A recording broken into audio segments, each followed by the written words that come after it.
Okay, तो क्या कभी तुमने पिकाचो को देखते वक्त ये नोटिस किया है उसकी टेल किस शेप की थी, या फिर तुम्हें याद है कि उसकी टेल के पीछे तरफ में एक ब्लैक कलर का हिस्सा रहता था? और अगर तुम्हें याद है तो कांग्रेचुलेशन, तुम गलत हो, क्योंकि कभी भी पिकाचो की टेल पे कोई ब्लैक कलर का हिस्सा था ही नहीं। और ये एक क्लासिक एग्जाम्पल है मंडेला इफेक्ट का, जहाँ हम अपनी यादों पर ही डाउट करने लग जाते हैं। पिकाचो की टेल के बारे में बहुत लोगों को याद था कि उसकी टेल के एंड में एक ब्लैक कलर का हिस्सा रहता था, लेकिन अगर आप अभी चेक करोगे तो वहाँ कोई भी ऐसा हिस्सा नहीं है। ये एक छोटी सी डिटेल हमें बहुत ज्यादा ही कंफ्यूज करती है और ये मिस्ट्री बहुत फेमस हो चुकी है। तो क्या हमारा दिमाग हमारे साथ गेम खेल रहा है? ओके, तो इसे ही मंडेला इफेक्ट कहते हैं, जिसके बारे में मैं तुम्हें आज इस वीडियो में बताने वाला हूँ। मंडेला इफेक्ट एक ऐसा फिनोमिना है जिसमें बहुत सारे लोग एक ही चीज को एक ही तरीके से याद रखते हैं, पर जब उसका वेरीफाई किया जाता है तो उसका एक्चुअल वर्जन अलग अलग होता है। तो मैं आज तुम्हें कुछ रियल प्रूफ्स दिखलाऊंगा मंडेला इफेक्ट से, तो रेडी हो जाओ। द मंडेला इफेक्ट का नाम नेल्सन मंडेला से आया है, जो साउथ अफ्रीका के फॉर्मर प्रेसिडेंट थे 2009 में। एक पैरानॉर्मल रिसर्चर फियोना ब्रूम ने ये टर्म यूज किया था जब उन्होंने और उनके कई दूसरे लोगों ने ये चीज नोटिस किया कि मंडेला 1980s में प्रिजन में ही मर गए थे। उन्होंने न्यूज कवरेज और उनकी वीडियो की स्पीच तक याद कर ली थी, लेकिन असल में मंडेला को 1990s में जेल से रिलीज किया गया था और वो पीसफुली 2013 में मर गए। इसके बाद से ही ये मंडेला इफेक्ट और ज्यादा फेमस हो गया। इसके बाद काफी लोग कंफ्यूज हो गए, क्या ये बस एक कलेक्टिव मेमोरी ग्लिच है या हम किसी ऑल्टरनेट टाइमलाइन में शिफ्ट हो चुके हैं? ये सिर्फ एक या दो बार ही नहीं है, ऐसे कई केसेस सामने आए हैं जिसमें पूरी दुनिया के लोगों को एक ही चीज अलग अलग तरीके से याद है। तो क्या रियलिटी चेंज हो चुकी है या फिर हमारी याददाश्त हमारे साथ कोई खेल खेल रही है? चलो अब मैं तुम्हें मंडेला इफेक्ट्स के कुछ एग्जांपल दिखाता हूँ। पिकाचो की टेल, अगर तुम्हें याद होगा तो तुमने अगर पिकाचो को पहले देखा होगा तो उसकी पूंछ में एक लास्ट में ब्लैक कलर का हिस्सा रहता है, पर अगर अभी तुम चेक करोगे तो उसकी पूंछ में कोई भी ब्लैक हिस्सा नहीं होता है। तो क्या ये एक इल्यूजन है? मतलब बचपन से जो इमेज हमारे दिमाग में थी, क्या बस वो एक इल्यूजन था? मोनोपोली मैन, सबको याद है कि मोनोपोली कैरेक्टर की आंखों पे एक छोटा सा चश्मा होता था, लेकिन अगर आप अभी चेक करोगे तो उसकी आंखों में कोई भी चश्मा नहीं है।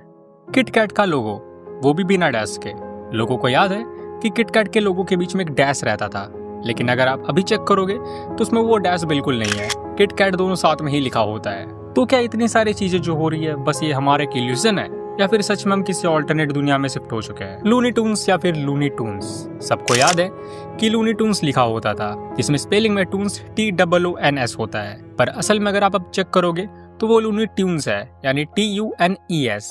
ये कब बदला? ऐसी और बहुत सारी काफी चीजें हैं जैसे चेंजेस हुई है, जैसे कि एक शहंशाह मूवी का डायलॉग है, रिश्ते में तो हम तुम्हारे बाप लगते हैं, नाम है शहंशाह। अगर आप अभी वो डायलॉग चेक करोगे तो उसमें बिल्कुल वो डायलॉग अलग है, रिश्ते में तो हम तुम्हारे बाप होते हैं, नाम है शहंशाह। C-3PO का सिल्वर लेग, स्टार वॉर्स का C-3PO एक गोल्डन ड्रॉइड है, पर असल में उसका एक लेग सिल्वर का है। ये डिटेल कब चेंज हुआ? साइकोलॉजिस्ट मंडेला इफेक्ट्स के बारे में कुछ थ्योरीज देते हैं। पहला है false memory.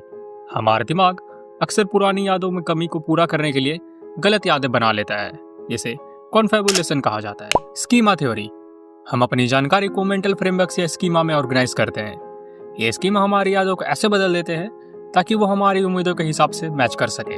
Miss information effect, कोई भी छोटी सी गलत जानकारी या फिर बाहर से कोई भी मिस इन्फॉर्मेशन हमें मिलता है, वो हमारी यादों को इजीली बदल सकता है। एक 2020 के स्टडी के मुताबिक 76% एडल्ट्स ने अपनी यादों को याद करते वक्त कम से कम एक गलत इन्फॉर्मेशन दिया है। यह हमें दिखाता है कि हमारी यादें कितनी अनरिलायबल हो सकती है। इंटरनेट का भी इसमें बहुत बड़ा रोल है। प्लेटफॉर्म जैसे रेडिट और ट्विटर जल्दी से गलत इन्फॉर्मेशन स्प्रेड करते हैं। पैरेलल यूनिवर्स थ्योरी, तो क्या ऐसा हो सकता है कि हम एक ऑल्टरनेट यूनिवर्स से आए हैं जिसमें चीजें अलग थी? क्या एक माइक्रोस्कोपिक क्वांटम ग्लिच ने हमें दूसरी रियलिटी में शिफ्ट कर दिया है? फिलहाल के लिए तो ये सब बस एक क्रेजी कॉन्स्पिरेसी थ्योरी है, पर सच क्या है कोई नहीं जानता। मंडेला इफेक्ट सिर्फ एक इंटरनेट ट्रेंड नहीं है, ये हमें दिखाता है कि हमारी यादें कितनी नाजुक और कितनी जल्दी बदल सकती है। ये हमें ये समझने में मदद करता है कि हमें अपनी परसेप्शंस को सोच समझ कर देखना चाहिए और समझना चाहिए कि बाहरी चीजें कैसे हमारी सोच और बिलीफ्स को बदल सकती है। तो अगली बार तुम अगर किसी भी चीज को लेकर बिल्कुल श्योर हो और तुम्हें बाद में पता चले कि तुम गलत थे, तो चिंता मत करना, शायद ये बस एक और केस होगा मंडेला इफेक्ट का। चाहे ये साइकोलॉजी हो या पैरेलल यूनिवर्सेस के पीछे, एक बात तो पक्की है, यह हमें हर चीज जो हम जानते हैं उसके बारे में सोचने पर मजबूर कर